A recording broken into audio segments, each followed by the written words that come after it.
Okay, this tutorial is to show how to master Photoshop here using really the fill-in tool, how to make a map and master that weather map that you're making. So, before we can go in and master that, we have to look around what Photoshop gives us. We have the top bar here. This is mainly the stuff you're going to use if you want to go and basically add, some effects to the image, and that's usually found in select and filter, especially filter here. You can play around with that, but usually we do that last, okay, when we actually have some of the images filled in, etc. So, mainly your course of editing, okay, when you have a map like this up, is this tool bar or the sidebar right here. It's usually either over on the side here on the left.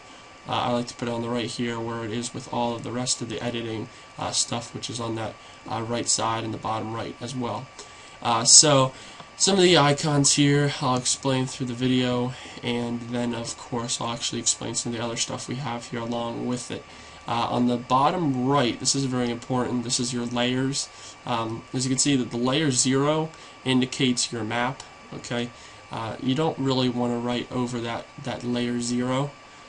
You want to create a layer after that. So if you create layer 0, what's going to eventually happen is you're not going to be able to backspace anything because it's all in one layer, and if something goes wrong you'll lose everything. And I'll show you how to create a layer. Before I do that, the good thing about layer 1 is you can just basically use the normal paint tool, where you can just click something like this bucket, this paint bucket here, find a color like blue, and then you click it, and it just adds in, that ocean blue for the areas over, let's say, I think we're doing the Middle Atlantic here. And of course you can do that. You see how you can fill it, and you have the background. It's just an easy fill like that. Now, what's interesting here is if we create a layer 1, which we're going to do here, you can see on the bottom right here, there's a trash can on the farthest to the right, and then there's a create new layer button here. You're going to create that or click that, and it says layer 1. Now this is the layer that we can now use to start editing over this map. So you have the map layer. Now you have the stuff or the layers that overlay over the map. So let's just say we decided to use this bucket tool, okay, on layer 1, just like we did on layer 0. I'm going to show you the difference when we do. It turns all blue. Why is this? Well, because it's not the home layer. It's only a layer on top of it. So how to particularly find the layer, okay, or how to pick that area that we want colored, there's a few tools up here. We have an elliptical marquee tool, which we're not going to use. We're then going to have a move tool, which only becomes mandatory when you're using or moving items that you add into or on a map. But the most important one when you're trying to draw an area to be colored or filled in on a map is your polygonal lasso tool. If you click on it or hold it down, there's also some other options like a lasso tool, polygonal lasso tool, magnetic lasso tool. The one I use is the polygonal, and what eventually happens is you're creating, okay, basically an outline. You see what I'm doing here? I'm doing it every click. Can't double click it. You double click it, this is what happens. Then it fills in too quick and you can really ruin yourself. And then what eventually you have to do is you go up here, select, deselect, and you have to start all over again. So we'll start up again. You start clicking one at a time, one at a time, one at a time. Then you want to make smaller clicks here to make it look circular. Okay. And as you can see, we're going back up to where we started, because we need to connect it, and then it connects. Okay, so because this is a layer, and we know what we have, what happened last time when we tried to use the paint tool or the paint bucket tool over that layer, we basically had the whole screen go blue. But now that we have an area here, we're going to go back to the paint bucket tool, and we're going to then click inside that, and look at that. It creates an area that we just basically drew. So now, okay, Let's click the move tool here. We can move it all around if you want, any different area here, but we'll keep it where it is. And then once you're satisfied with it, you can then eventually add another layer. Okay, and then we now have 1 and 2 layers. But usually when you're doing a map, you want to keep 1 layer so everything is correctly on the same base course. So we'll keep with layer 1. Now, what you can eventually do, since you're done with making that area, is go to select and deselect. Okay? And now we're going to bring out the lasso tool again, and let's draw a deeper blue inside of it. And usually when you're drawing inside something, you want to be able to go and use the same layer, which we're doing. And then we're going to connect again. And now we can double click that. See, let's find a lighter blue here. Then we're going to go into the bucket tool. And look at that. Now we have another area on top using the same layer. So now there's a thing called opacity. It's at 100% right now. Why is it at 100%? Well, you can't see through that blue. So we'll hit the opacity here on your lower right, and then we'll move it down to about, usually good opacity go down to 75. So now you can see behind it. Alright. Now if you want to add a cool effect to it, we'll go to select, deselect, right click layer 1. Layer 1 is everything that you basically edited. And then there's going to be a few options here. Okay? There's going to be a thing called bending options. We're going to click that.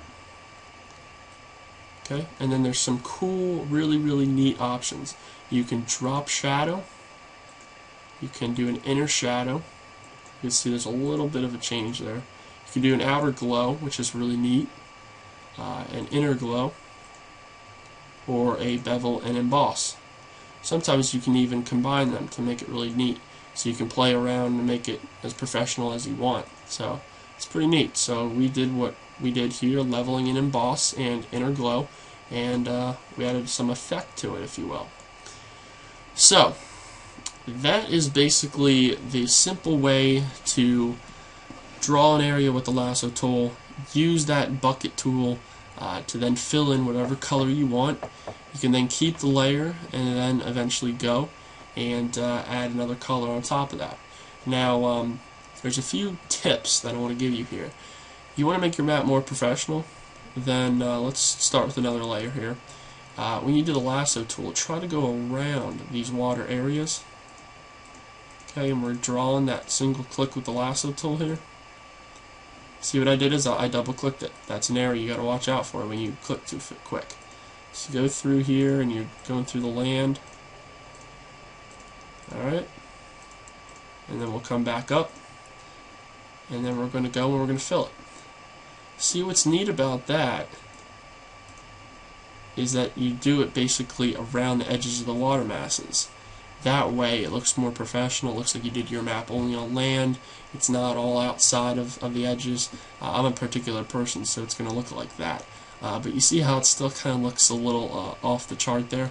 Well, if you go back to right-click blending options, you can then change that, make an outer glow, and you see how it kind of fits better? That's another way you can basically make your map more professional. Last but not least, we're going to go here and do some text to show you, and we're going to create a new layer, and always create a new layer every time you do something. You know, the only time you don't want to is when you're basically, you know, doing the color fills and stuff, so everything has the same opacity. But to do a text, and every individual text, just, you know, hit the T button here, and then we'll go through. You can drag it, and then you have the area of where you're going to write. And then, of course, you can type whatever you want in here, and you can pick, you know, your font. Do you want it to be look sharp, crisp, strong, smooth? Your color. Then there's this T with a curved line underneath it up here by the toolbar. These are styles you can pick about it. You could do like an arc like this. You could do a bulge. You could do, you know, inflate. And then of course you can go and bend it if you want different types of angles and so on and so forth. So that really helps when you're trying to do something. But that's, I mean, really honestly the general consensus of how you do these things. You know, I mean, that's really the 101, very sensible way of doing this. Now I do have some map layers like this one that you're seeing here of the Mid-Atlantic.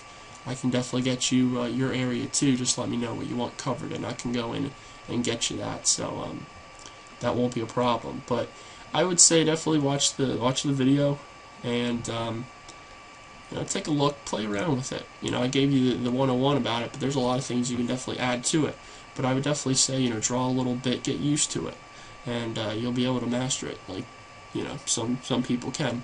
So I have confidence in you, and give it a try. But you know, again, there's different ways you can use to draw something other than the lasso tool. But I would stay, you know, as of right now, with the lasso tool. And again, that's just kind of drawing like this and coming around. Okay, and then connecting. Another way again is the lasso tool without the polygonal, and that one again is easy too. Alright, that's when you just hold down your mouse and you can draw rather than clicking. Only problem with that is if you're doing something around borders or water regions, it's really hard to get the exact border of water and land, and that can really look messy, especially when we're working around water masses. But inland it works pretty well, so give that a try as well. But remember, when it's highlighted like this, where it looks like there's ants marching, you just click that photo tool there, and then you eventually go and fill it in. So I hope this helped, and if you have any questions, let me know. And if you're confused about something, I can do another video to kind of explain a little more, but hopefully this gets you started and this gets you running. So good luck, and again, feel free to ask questions.